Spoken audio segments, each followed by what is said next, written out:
Personal finance opinions YouTube channel में एक और वीडियो में आपको खुशामदीद। आज की ये वीडियो पाकिस्तान स्टॉक मार्केट में नए इन्वेस्टर्स के हवाले से है। पाकिस्तान में अगर हम इन जनरल बात करें तो स्टॉक मार्केट में जो इन्वेस्टर्स हैं उनकी जो डेंसिटी है या टोटल जो नंबर ऑफ़ पीपल इन्वेस्ट कर रहे हैं स्टॉक मार्केट में, मुल्क की जो आबादी है उसके तनासुब में देखें तो ये तादाद बहुत कम है। बहुत सारे नए लोग मुख्तलिफ फोरम्स के ऊपर बात कर रहे होते हैं कि क्या उन्हें स्टॉक मार्केट में इन्वेस्टमेंट करना चाहिए, क्या प्रॉपर्टी के अलावा या जो दीगर हमारे ट्रेडिशनल ऑप्शंस होते हैं इन्वेस्टमेंट के उनके अलावा स्टॉक मार्केट को भी एज एन ऑप्शन यूज़ करना चाहिए या नहीं करना चाहिए। तो इस हवाले से जो इंपॉर्टेंट पॉइंट्स लोगों के जहन में आते हैं और जो इंपॉर्टेंट कंसिड्रेशंस हैं जो आपको जहन में रखनी चाहिए, उनको आज की वीडियो में डिस्कस किया जाएगा। अगर आपने ऑलरेडी स्टॉक मार्केट में इन्वेस्टमेंट कर रखी है तो भी ये वीडियो आपके लिए इंपॉर्टेंट है, क्योंकि इसमें जो पॉइंट्स डिस्कस होंगे वो आपके लिए भी एक अच्छा इजाफा होंगे आपके नॉलेज में। और ख़ास तौर पे अगर आप उन लोगों में से हैं जिन्होंने अभी तक स्टॉक मार्केट में इन्वेस्टमेंट नहीं की और स्टॉक मार्केट में इन्वेस्टमेंट को एज एन ऑप्शन आप यूज़ करना चाहते हैं, तो इस वीडियो को ज़रूर देखिएगा। स्टॉक मार्केट के हवाले से कुछ ऐसे सवालात जो कि लोगों के जहन में आते हैं जिनको इस वीडियो में डिस्कस किया जाएगा, उसमें सबसे पहली जो चीज़ होती है वो ये होती है कि बहुत से लोग ये कहते हैं कि क्या वो स्टॉक मार्केट से रातों रात यानी ओवरनाइट अमीर हो सकते हैं? क्या ऐसा होना मुमकिन है या ऐसा नामुमकिन है? इस पॉइंट को हम डिटेल में डिस्कस करेंगे। उसके बाद बहुत सारे लोगों का ये सवाल होता है कि अगर वो स्टॉक मार्केट में इन्वेस्टमेंट करते हैं, तो क्या उससे उनका जो घर का किचन है उसको चलाया जा सकता है? उनकी जो डेली के एक्सपेंसेस होते हैं, रोज़मर्रा के जो उनके घरेलू अखराजात होते हैं, क्या उनको वो अपनी स्टॉक मार्केट की इन्वेस्टमेंट से चला सकते हैं या नहीं चला सकते? फिर बहुत सारे लोग जो कि रिस्क्स लेने से डरते हैं और ख़ास तौर पे स्टॉक मार्केट के हवाले से जो नेगेटिविटी है इन जनरल जो फैलाई गई है या जो कुछ जिसमें इसमें कुछ हद तक सदाकत और कुछ हद तक उसमें जो मुख्तलिफ लोगों की तरफ से एक प्रोपेगेंडा होता है, उन सारी चीज़ों की वजह से बहुत से लोग ये समझते हैं कि स्टॉक मार्केट में अगर हमने इन्वेस्टमेंट की तो क्या हमारा पैसा डूब जाएगा या फिर हम उसमें से कुछ कमा भी सकते हैं। इस पॉइंट को भी हम डिटेल में डिस्कस करेंगे। इसके बाद एक और बड़ा सवाल ये होता है कि कोई नया बंदा जिसने इससे पहले स्टॉक मार्केट में इन्वेस्टमेंट नहीं की, अगर वो स्टॉक मार्केट में आता है तो क्या वो कामयाब हो सकता है या नहीं हो सकता? इस पॉइंट को भी हम डिटेल में डिस्कस करेंगे कि कामयाब होने के लिए आपको कौन से लवाज़मात हैं जो पूरे करने पड़ेंगे, तब जाके आप एक कामयाब इन्वेस्टर बन सकते हैं। और साथ-साथ आखिरी जो इम्पोर्टेंट सवाल है वो ये है कि पाकिस्तान में बिलअमूम ये होता है कि लोग प्रॉपर्टी में ही ज़्यादा इन्वेस्टमेंट करते हैं। एक आध प्लॉट ले लिया, सारी ज़िंदगी उसके ऊपर बस एक टैग लग जाता है कि मेरा प्लॉट है या मेरी फ़ाइल है, या फिर किसी अपार्टमेंट के अंदर, घर के अंदर या किसी शॉप पे इन्वेस्टमेंट कर दी, तो उसको वो एज़ एन इन्वेस्टमेंट ट्रीट कर रहे होते हैं। या फिर जो दूसरा एक इम्पॉर्टेंट चीज़ होती है वो है कि आप अपना ज़ाती कारोबार करते हैं। तो हम ये भी डिस्कस करेंगे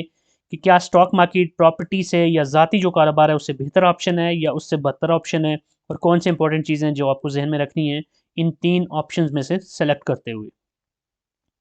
सो ये वीडियो बहुत इंटरेस्टिंग होने जा रही है, इसमें बहुत ही इंपॉर्टेंट पॉइंट्स को डिस्कस किया जाएगा। और वीडियो में आगे बढ़ने से पहले आपसे हमेशा की तरह यही कहूँगा कि अगर आप अभी तक आपने इस चैनल को सब्सक्राइब नहीं किया, तो चैनल को सब्सक्राइब करना, वीडियो को लाइक करना, बेल आइकन को प्रेस करना मत भूलिएगा, क्योंकि ये सारी चीज़ें हमारे लिए काइंड ऑफ एन अप्रिसिएशन होती हैं। सबसे पहले हम जिस चीज़ को डिस्कस करेंगे वो ये है कि क्या स्टॉक मार्केट से कोई रातों रात अमीर हो सकता है? क्या ऐसा मुमकिन है या ये नामुमकिन है? याद रखिए कि स्टॉक मार्केट या कोई भी जो जेन्युइन इन्वेस्टमेंट होती है वो डबल शाह नहीं होती।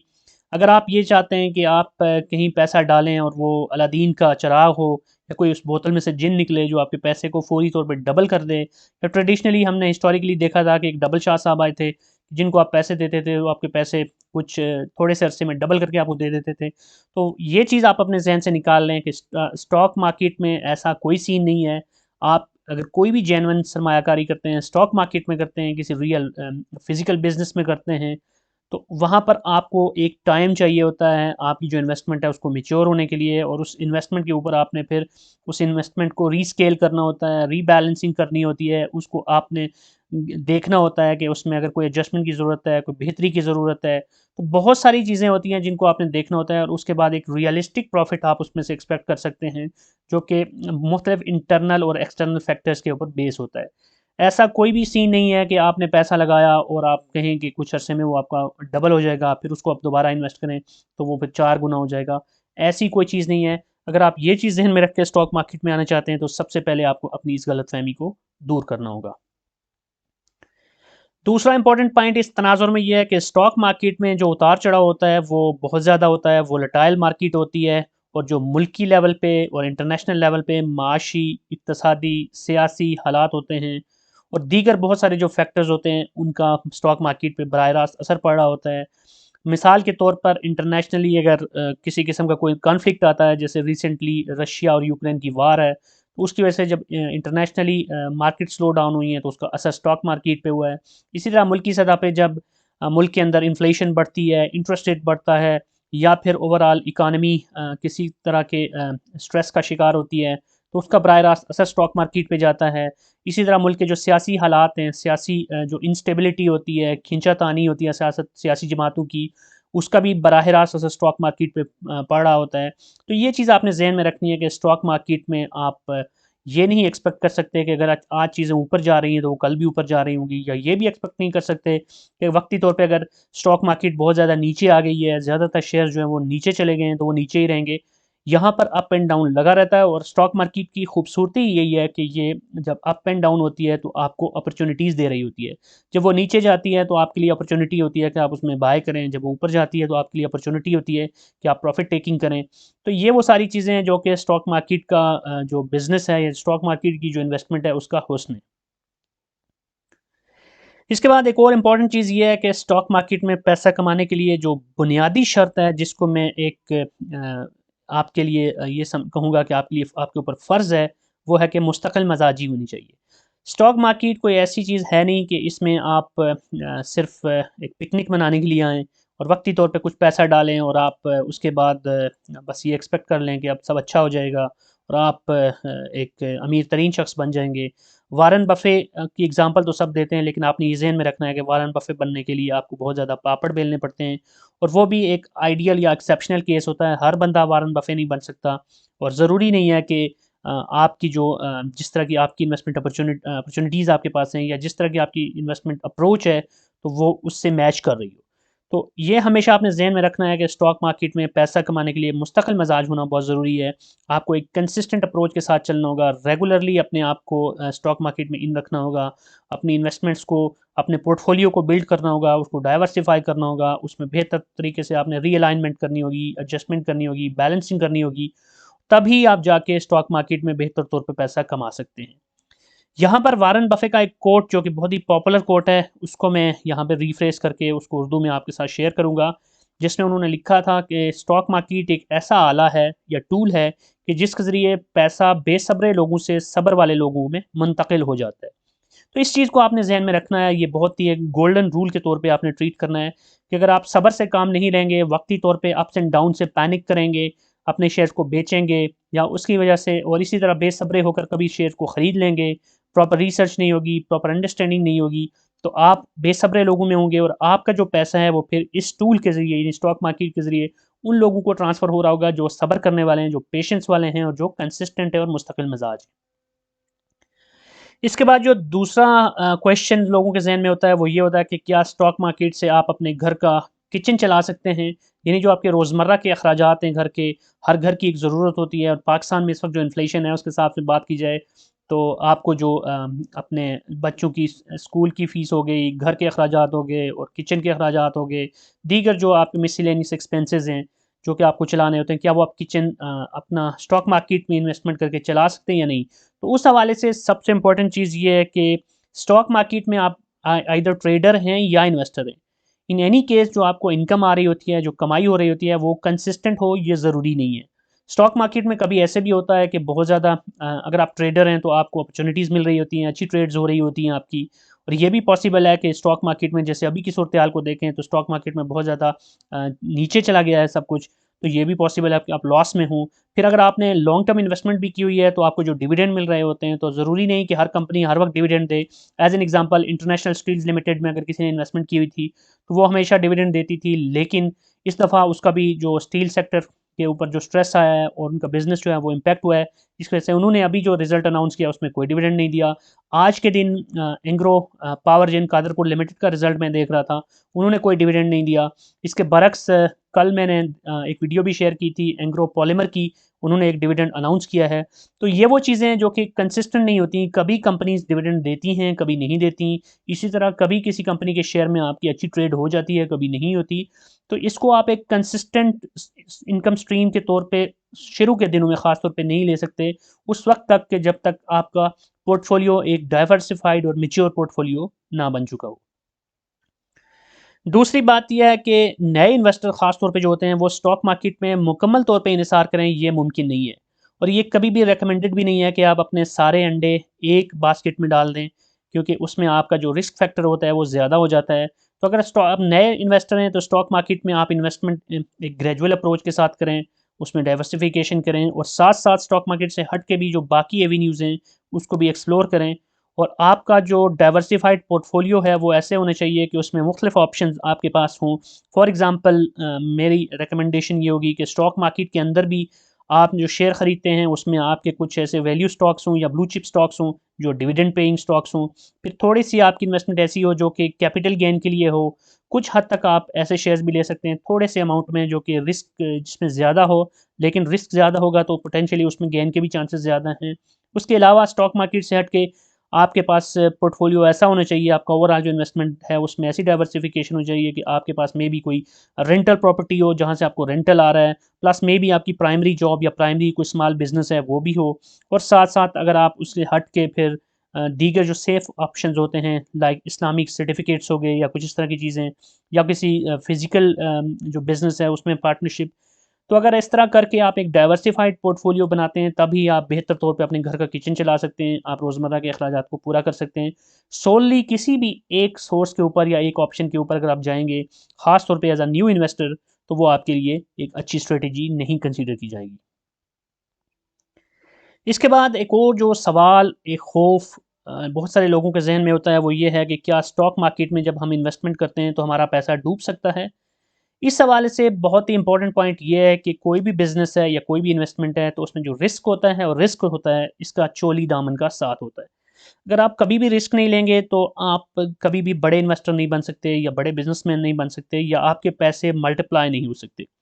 सेफ अगर आप खेलते रहेंगे तो आप थोड़ा छोटा मोटा तो फ़ायदा उठा सकते हैं, लेकिन बड़े फ़ायदे दुनिया में आप एग्जांपल्स ले लें, हिस्ट्री अगर पढ़ें, बड़े लोगों की बुक्स को देखें, उनकी लाइफ हिस्ट्रीज़ को देखें तो आपको पता चलेगा कि उन्होंने वही लोग कामयाब हुए हैं जिन्होंने रिस्क भी लिए। लेकिन यहाँ पर बहुत इंपॉर्टेंट पॉइंट ये है कि रिस्क आपका कैलकुलेटेड होना चाहिए। अब ये भी कोई अक्लमंदी नहीं है कि आपके पास मिसाल के तौर पे 10 लाख हैं और 10 लाख रुपए आपकी वही टोटल जमा पूँजी है और वो आपने किसी इतनी एक्सट्रीम रिस्की अपॉर्च्युनिटी में डाल दिए कि जहाँ पर अगर खुदा ना खास्ता आपको नुकसान होता है तो आपके पास बाकी कुछ भी नहीं रहेगा। रिस्क हमेशा कैलकुलेटेड होना चाहिए, वेल इन्फॉर्म्ड रिस्क लेने चाहिए और उससे पहले उस पे प्रॉपर रिसर्च होनी चाहिए। अगर आप बिज़नेस में जाते हैं तो उस हवाले से, या स्टॉक मार्केट में इन्वेस्टमेंट पे जाते हैं तो इब्राहम लिंकन का एक कोट मैं यहाँ पर आपके साथ शेयर करूँगा, जिसमें उन्होंने कहा था कि मुझे अगर दरख्त को चॉप करने के लिए, काटने के लिए 6 घंटे मिलते हैं, तो उसमें से 4 घंटे मैं अपने कुल्हाड़ी को तेज़ करने में सर्फ करूँगा और उसके बाद जो बकिया 2 घंटे हैं उसमें दरख्त को काटूँगा। तो ये जो कोट है उनका, ये अपने अंदर बहुत बड़ा लेसन रखता है। और स्टॉक मार्केट में इन्वेस्टमेंट के हवाले से भी यही है कि अगर आप स्टॉक मार्केट में इन्वेस्टमेंट करना चाहते हैं या कर रहे हैं, तो जो सबसे इंपॉर्टेंट चीज़ है वो ये है कि आप अपने आप को इक्विप करें उस नॉलेज से, उस स्किल से जो इसके लिए ज़रूरी है। किसी भी बिज़नेस को कैसे अंडरस्टैंड करना है, उसमें इन्वेस्टमेंट करने से पहले किसी स्टॉक को इवैल्यूएट कैसे करना है, फाइनेंशियल स्टेटमेंट्स को कैसे देखना है और कौन से फैक्टर्स को देखना है, इंपॉर्टेंट रेशोज़ क्या हैं, इंपॉर्टेंट कंसिडरेशंस क्या हैं, एवरेजिंग कैसे करनी है, इसी तरह किसी स्टॉक के अंदर आपने प्रॉफिट टेकिंग के लिए क्या अप्रोच इख्तियार करनी है, डिविडेंड के हवाले से आपकी स्ट्रेटजी क्या होगी, फिर डाइवर्सिफिकेशन लेवल आपने कितना रखना है और आपने अपने रिस्क फैक्टर्स को मिटिगेट कैसे करना है। ये वो सारी चीज़ें हैं जो आपने सीखनी है, तभी जाके आप एक अच्छा इन्वेस्टर बन सकते हैं और अपने पैसे को डूबने से बचा सकते हैं। और यहाँ पर इंपॉर्टेंट चीज़ ये है कि स्टॉक मार्केट में डूबता कौन है? डूबता सिर्फ वही है जो सुनी-सुनाई बातों पे चलता हो, आँखें बंद करके किसी भी चीज़ पे सिर्फ़ र्यूमर्स की बेस पे डिसाइड कर ले कि मैंने फ़लाँ चीज़ में इन्वेस्टमेंट करनी है। अपनी रिसर्च कोई ना हो, अंडरस्टैंडिंग कोई ना हो या जल्दबाज़ी में फ़ैसले करता हो। आपने देखा कि कोई शेयर ऊपर जा रहा है तो एक धड़ाम से ले लिया, बगैर किसी सोचे समझे कि ऊपर क्यों जा रहा है। कहीं पे अगर कोई मैनिपुलेशन हो रही है तो उसको आपने ज़हन में नहीं रखा। आपने फाइनेंशियल्स को, फंडामेंटल्स को स्टडी नहीं किया, कोई प्लानिंग नहीं की। अगर आप ऐसा करेंगे, किसी ने आपको कहा कि फ़लाँ शेयर ले लो बहुत अच्छा है, आपने ले लिया, कल वो नीचे चला गया, अब आप डर गए, आपने उसको बेच दिया, लेट्स सपोज़ आपने 20% का लॉस कर दिया, अब फिर से आपने एक और शेयर लिया, उसमें 20% और लॉस कर लिया। ऐसे करते-करते जो आपका पोर्टफोलियो है, जो आपका कैश है, वो सिकुड़ता जा रहा है। अगर आप ये स्ट्रैटेजी लेंगे और इनिशियल ही फ़ेज़ेज़ में आप ट्रेडिंग की तरफ चले जाएँगे, तो आप लॉस में होंगे और आपका पैसा डूब सकता है। लेकिन अगर आप अवेयर होकर, अंडरस्टैंडिंग के साथ, जैसे 6 घंटे में से 4 घंटे कुल्हाड़ी को तेज़ करने की एग्ज़ाम्पल है, तो ऐसे ही आप स्टॉक मार्केट में इन्वेस्टमेंट से पहले अच्छी तरह से नॉलेज को गेन करके, अच्छी तरह से समझ के कौन से स्टॉक्स अच्छे हैं, कौन से स्टॉक्स में कब इन्वेस्टमेंट करनी चाहिए, लॉन्ग टर्म इन्वेस्टमेंट के लिए कौन-सी आपको स्ट्रैटेजी होनी चाहिए, कौन से ऐसे शेयर्स हैं जिसमें आपको अच्छा डिविडेंड मिल सकता है, कंसिस्टेंट डिविडेंड मिल सकता है, कौन से ऐसे शेयर्स हैं जिसमें आपको अच्छा कैपिटल गेन हो सकता है, साल का कौन-सा ऐसा स्पेसिफिक पीरियड है जिसमें कौन-सा सेक्टर अच्छा चलता है, इस तरह की इन्फॉर्मेशन। फिर इंटरनेशनल जो रीज़न्स हैं, इंटरनेशनल सर्कमस्टांसेस हैं, उसकी वजह से कौन सी ऐसी कंपनीज़ हैं जो कि मार खा रही हैं, रुपया अगर डिवैल्यू हो रहा है तो उसकी वजह से नुकसान किन कंपनीज़ को हो रहा है, फ़ायदा किन कंपनीज़ को हो रहा है। ऐसी सारी चीज़ों के ऊपर अगर आप प्रॉपर रिसर्च करेंगे, अंडरस्टैंडिंग के साथ चलेंगे तो आपका पैसा नहीं डूबेगा। लेकिन अगर आप हवाई तीर चलाएँगे तो फिर आपका पैसा सिर्फ़ स्टॉक मार्केट में नहीं, बल्कि दुनिया की किसी भी इन्वेस्टमेंट इन्वेस्टमेंट को आप चूज़ करेंगे तो उसमें आपका पैसा डूब सकता है। इसके बाद एक और सवाल लोगों के ज़हन में होता है कि क्या स्टॉक मार्केट में नया बंदा कामयाब हो सकता है? तो इसमें इम्पोर्टेंट चीज़ ये है कि कामयाबी स्टॉक मार्केट में या दुनिया की किसी भी इन्वेस्टमेंट में सिर्फ़ हिकमत अमली के तहत, लॉन्ग टर्म सोच के तहत और बेहतर से बेहतरीन की जिद्दोजहद से ही मुमकिन है। स्टॉक मार्केट में अगर आप प्रॉपर प्लानिंग के साथ आएँ, लॉन्ग टर्म अप्रोच के साथ आएँ और आप अपने आप को बेहतर करते रहें और चीज़ों से सीखें, अगर आपसे कोई गलतियाँ होती हैं तो उनसे भी आप लर्निंग करें और उस गलती को दोहराएँ नहीं, तो ही आप फ़ायदा उठा सकते हैं। लेट्स सपोज़ कि शुरू में आपसे कोई गलती हो गई, आपने कोई ऐसा स्टॉक ले लिया कि जो आपके लिए नुकसानदेह साबित हो रहा है, तो अब उस गलती को आपने दोहराना नहीं है, उसमें से आपने समझना है, सीखना है और नेक्स्ट टाइम जब आप शेयर खरीदें तो बेहतर अप्रोच के साथ खरीदें। तो इसका मतलब है कि आप एक कामयाब इन्वेस्टमेंट की तरफ जा रहे हैं। इसी तरह आपकी स्ट्रेटेजी होनी चाहिए, short term, medium term, long term strategy, averaging के हवाले से आपकी स्ट्रेटेजी, फिर आपका जो जितना टोटल आपके पास कैश है उसको आपने कैसे डिस्ट्रीब्यूट करना है between different investment opportunities, between different options. ये वो सारी चीज़ें जो अगर आप बेहतर तरीके से करेंगे तो स्टॉक मार्केट में एज़ अ सक्सेसफुल इन्वेस्टर आप लॉन्ग टर्म में इवॉल्व होकर सामने आ सकते हैं। दूसरी इंपॉर्टेंट चीज़ ये है कि वक्ती तौर पे जो उतार-चढ़ाव होता है स्टॉक मार्केट में, उससे अगर आप हिम्मत हारने वाले हैं, पैनिक करने वाले हैं और पैनिक में आप चीज़ों को सेल करने वाले हैं, तो फिर आप नाकाम हो सकते हैं। लेकिन अगर आप उस वक़्त हिम्मत हारने के बजाय मज़ीद पुरएतमाद होते हैं, तो ही आप कामयाब हो सकते हैं। एज़ एन एग्ज़ाम्पल इस वक़्त स्टॉक मार्केट काफ़ी नीचे है, तो ऐसे बहुत से लोग होंगे जिन्होंने अपने जो भी उनकी होल्डिंग्स थी, उन्होंने वाइप आउट कर दी होंगी, लॉस करके। अब वो क़यामत तक या जब तक वो ज़िंदा हैं, यही कहते रहेंगे कि स्टॉक मार्केट घाटे का सौदा है। इसके बरक्स बहुत से ऐसे लोग होंगे जो इस वक़्त जो स्टॉक मार्केट में अगर स्ट्रेस है, नीचे गया है, मुल्की हालात की वजह से, इंटरनेशनल फैक्टर्स की वजह से, तो इसको एज़ एन अपॉर्च्युनिटी ट्रीट कर रहे होंगे और बेहतर से बेहतर पोज़ीशंस अपनी बना रहे होंगे। तो वो लोग कामयाब होंगे और वो लोग फिर स्टॉक मार्केट में अच्छे इन्वेस्टर के तौर पे सामने आ सकते हैं। तो अगर आप नए बंदे हैं, नए इन्वेस्टर हैं, तो जैसे पहले भी मैंने कहा लर्निंग के साथ, पुरएतमाद तरीके से, लॉन्ग टर्म सोच के तहत और कंसिस्टेंसी के साथ अगर आप चलते हैं, तो आप स्टॉक मार्केट में कामयाब हो सकते हैं। यहाँ पर मैं 4 गोल्डन रूल्स आपके साथ डिस्कस करूँगा। नए इन्वेस्टर के तौर पे अगर स्टॉक मार्केट में तो सबसे इम्पोर्टेंट है डाइवर्सिफिकेशन, रुपी कॉस्ट एवरेजिंग, अवेयरनेस और कंसिस्टेंसी। डाइवर्सिफिकेशन के हवाले से भी मैंने पहले एक वीडियो बनाई थी, उसका लिंक भी मैं डिस्क्रिप्शन में डालूँगा कि स्टॉक मार्केट में डाइवर्सिफिकेशन कैसे की जाती है। रुपी कॉस्ट एवरेजिंग के हवाले से भी एक बड़ी डिटेल्ड वीडियो मैंने बनाई थी कि ये कैसे कर सकते हैं और इस तरीके से आप कैसे अपने रिस्क को मिटिगेट कर सकते हैं, रिस्क फैक्टर को कम से कम कर सकते हैं, प्रॉफिट्स को ज़्यादा से ज़्यादा बढ़ा सकते हैं। फिर अवेयरनेस के हवाले से ये इंपॉर्टेंट है कि आप जितना वेल अवेयर होंगे कंपनीज़ के हवाले से, स्टॉक मार्केट के हवाले से, लेटेस्ट ट्रेंड्स के हवाले से, अपकमिंग जो चेंजेस आ रही हैं उसके हवाले से, तो उतना ही आप बेहतर डिसीजन ले सकेंगे। और कंसिस्टेंसी को मैं बहुत बहुत डिस्कस कर चुका हूँ ऑलरेडी कि जितना आप कंसिस्टेंट होके खेलेंगे, जितना आप कंसिस्टेंट अप्रोच के साथ चलेंगे, उतना ही ज़्यादा आप as a new investor stock market में कामयाब हो सकते हैं। अब आखिरी इंपॉर्टेंट पॉइंट जो लोगों के ज़हन में होता है कि स्टॉक मार्केट में इन्वेस्टमेंट जब भी करना होता है, पाकिस्तानी लोगों का सबसे बड़ा एक जो इन्वेस्टमेंट ऑप्शन होता है, वो प्रॉपर्टी होता है। हर दूसरे बंदे ने कहीं प्लॉट लिया होता है, कहीं फाइल्स ली होती हैं या फिर जो उससे ज़्यादा थोड़ा-सा बड़े लेवल पे सोचते हैं तो उन्होंने शायद कोई कमर्शियल लिया होता है, कोई दुकान ले ली, कोई घर ले लिया। तो उसको एज़ एन इन्वेस्टमेंट अपॉर्च्युनिटी ले रहे होते हैं और उसी में से वो समझते हैं कि उसको फ़ायदा होगा। और या फिर कुछ लोग जो कि थोड़ा सा इससे एक स्टेप आगे जाते हैं, वो अपना ज़ाती कारोबार छोटे लेवल का हो गया, दरमियाने का हो गया या बड़े लेवल का हो गया, उसमें चले जाते हैं। तो अब स्टॉक मार्केट, प्रॉपर्टी या फिर प्राइवेट बिजनेस, इसमें से बेहतर ऑप्शन क्या है? ये वो सवाल है जिसका जवाब कोई येस और नो में नहीं दिया जा सकता। ये टोटली डिपेंड करता है आपके एक्सपीरियंस के ऊपर, आपकी एबिलिटीज़ के ऊपर, आपके सरमाए के ऊपर कि कितना सरमाया है आपके पास, और आपके इन्वेस्टमेंट की गोल्स के ऊपर। अगर किसी बिज़नेस में आपका एक्सपीरियंस नहीं है और आप उस बिज़नेस में कूद पड़ते हैं, तो वो आपको लॉस ज़्यादा होने के चांसेस हैं compare to the stock market. Let's suppose कि आपका कोई एक्सपीरियंस नहीं है ग्रॉसरी स्टोर चलाने में,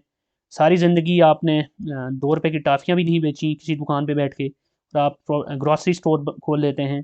तो उसमें चांसेस यही हैं कि आप नुकसान उठा सकते हैं और उसमें बेहतर तौर पे कामयाब नहीं हो सकते।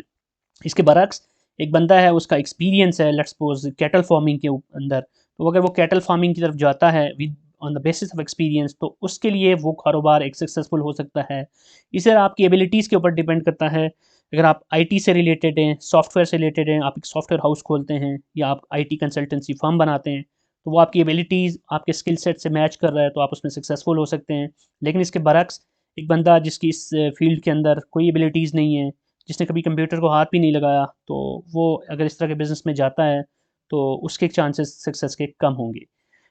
प्लस आपका सरमाए के ऊपर डिपेंड करता है। अगर आपके पास बड़ा सरमाया है, तो आप उसमें से प्रॉपर्टी में बड़ी इन्वेस्टमेंट ही चाहिए होती है। प्रॉपर्टी में तो ऐसे मुमकिन नहीं है कि आप ₹50 या ₹100 की प्रॉपर्टी खरीदें। इसके बरक्स स्टॉक मार्केट में आप ₹50 ₹100 के भी शेयर्स खरीद सकते हैं। लॉट के ऊपर डिपेंड करता है। तो नॉर्मली ये है कि आपके पास चंद हज़ार रुपए भी हैं, तो स्टॉक मार्केट में आप एज़ एन इन्वेस्टर इन हो सकते हैं। इसके बरक्स प्रॉपर्टी में इन्वेस्टमेंट करने के लिए आपको लाखों, बल्कि ज़्यादातर जगहों पे करोड़ों रुपए का सरमाया चाहिए होगा। तो ये वो चीज़ें हैं जिसकी बेसिस पे आप डिसाइड कर सकते हैं इनमें से आपके लिए बेहतर ऑप्शन कौन-सा है, और आपकी गोल्स के ऊपर भी डिपेंड करता है। अब प्रॉपर्टी में बहुत सारे लोग ऐसे भी होते हैं जो कोई प्लॉट लेते हैं, तो उनको 10-10, 20-20 साल लग जाते हैं, उसके बाद जाके वो उनका प्लॉट सेल होता है। इसी तरह कुछ लोग ऐसे होते हैं जो कि रेंटल प्रॉपर्टी लेके बस उसमें से रेंट आ रहा था, उसमें उसी को अपने गुज़र-बसर के लिए यूज़ कर रहे होते हैं। प्योरली डिपेंड्स कि आपकी गोल्स क्या हैं और आपके मकासद क्या हैं। बहरहाल ये वो सवालात हैं, ये वो पॉइंट्स हैं जो किसी भी नए इन्वेस्टर के लिए और जो ऑलरेडी इन्वेस्टेड हैं उन सब के लिए बड़े यूज़फुल साबित हो सकते हैं। आई होप कि ये वीडियो आपके लिए यूज़फुल होगी। इसमें जो इन्फॉर्मेशन और जो डिस्कशन हुई, इसकी बेसिस पे आपके लिए सोच के नए दरवाज़े खुलेंगे और आप बेहतर तौर पे डिसाइड कर सकेंगे कि आप स्टॉक मार्केट में अब तक आपकी जो इन्वेस्टमेंट अप्रोच रही वो कैसी रही। और साथ-साथ अगर आप नए शख्स हैं और डाउटफुल हैं कि आपको स्टॉक मार्केट में आना चाहिए या नहीं, तो आपके लिए भी काफ़ी चीज़ें क्लियर हो गई होंगी अंडरस्टैंडिंग कि स्टॉक मार्केट क्या है, इसमें किन फैक्टर्स को ज़हन में रखना है और कैसे आप इसमें एक सक्सेसफुल इन्वेस्टर बन सकते हैं। अगर आपका कोई भी क्वेश्चन है, कोई भी फीडबैक है, तो कमेंट सेक्शन में लिख सकते हैं। और अगर आपको ये वीडियो पसंद आई है तो चैनल को सब्सक्राइब करना, बेल आइकन को प्रेस करना, वीडियो को लाइक करना मत भूलिएगा। Thank you very much.